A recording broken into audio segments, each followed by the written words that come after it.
Nobody at Vasek drydock ever asked my name. I'd been Tobin, or the old man with the cart, or just a shape they stepped around on their way to something that mattered. For going on 6 years, that suited me fine. I'd had my turn at mattering, decades back, in a uniform nobody on this station would recognize anymore, and I'd learned that the second time around, invisible is a comfortable place to stand.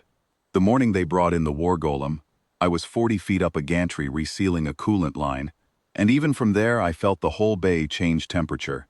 It came in on a flatbed the size of a frigate, wrapped in tarpaulin like something the fleet was ashamed of, and afraid of in equal measure. 12 meters of pitted black alloy, shaped like a kneeling man, if a man could be built from a mountain. Nobody knew who'd made the old Guardian constructs anymore, or how.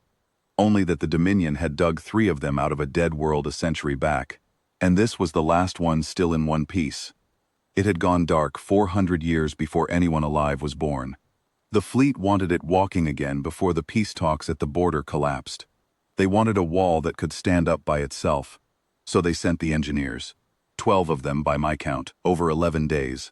I watched most of it from the gantry, or from underneath a tow sled, or from wherever a man with a wrench in his coverall pocket is allowed to stand and watch his betters work. The first 3 tried override codes pulled from records older than the station itself. Nothing. The construct's chest plate didn't so much as hum. The next 4 brought a diagnostic rig the size of a shuttle, and ran current through every junction they could find, hard enough that the lights browned out twice across the whole dry dock. Nothing. One young woman with 3 doctorates after her name spent 2 full days trying to find a processing core to talk to, on the theory that something that big had to think with something. She found nothing to talk to.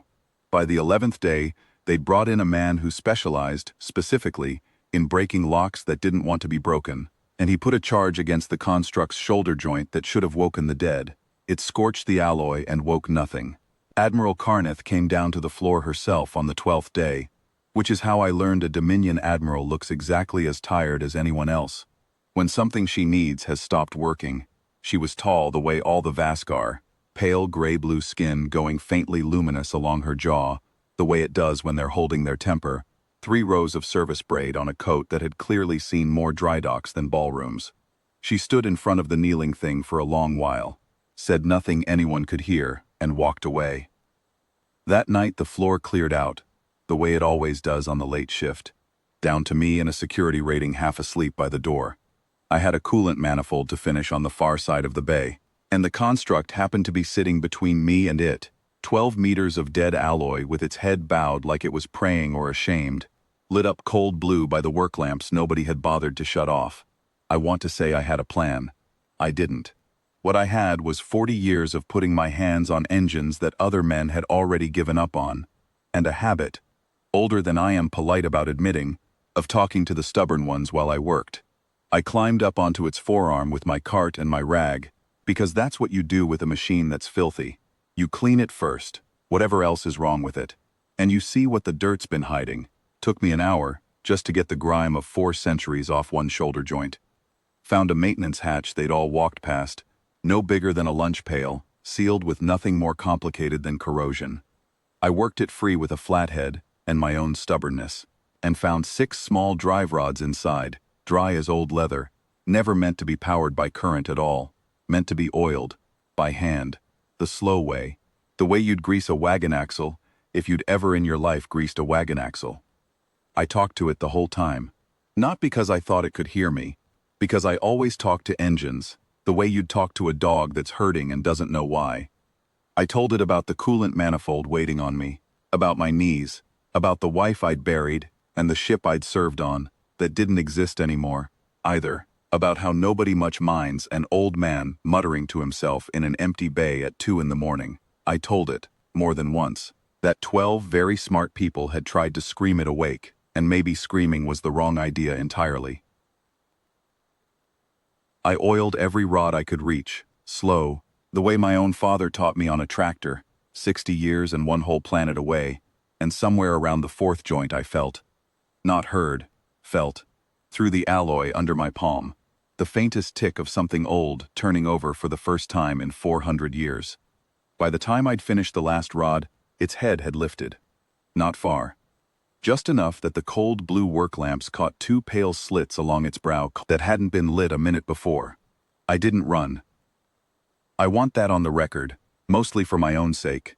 I finished wiping the oil off my hands on my rag, the way I finish every job, and I said, out loud, to 12 meters of waking alloy, there you are.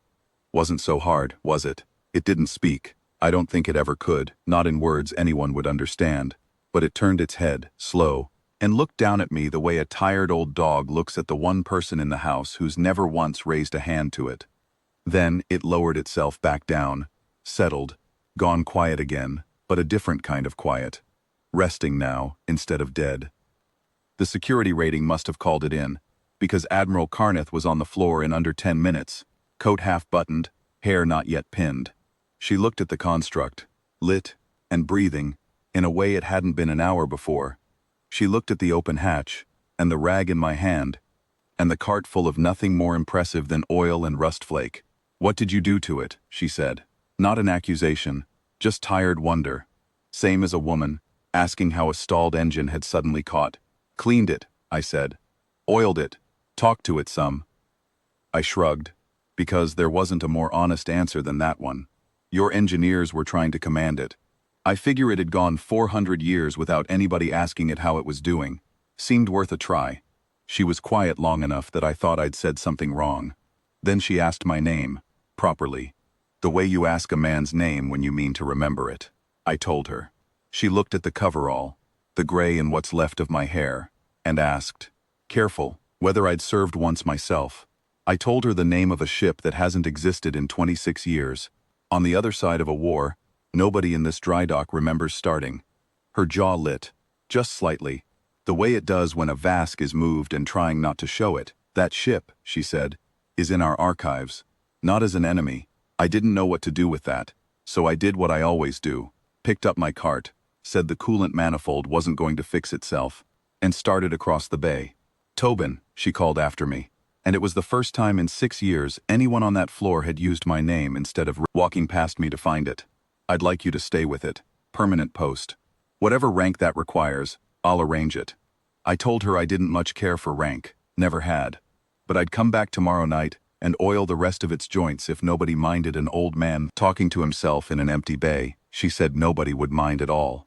I finished the coolant manifold that night, same as I'd meant to all along.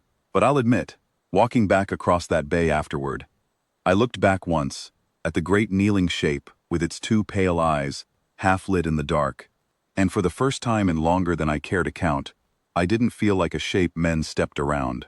I felt like a man who'd been seen.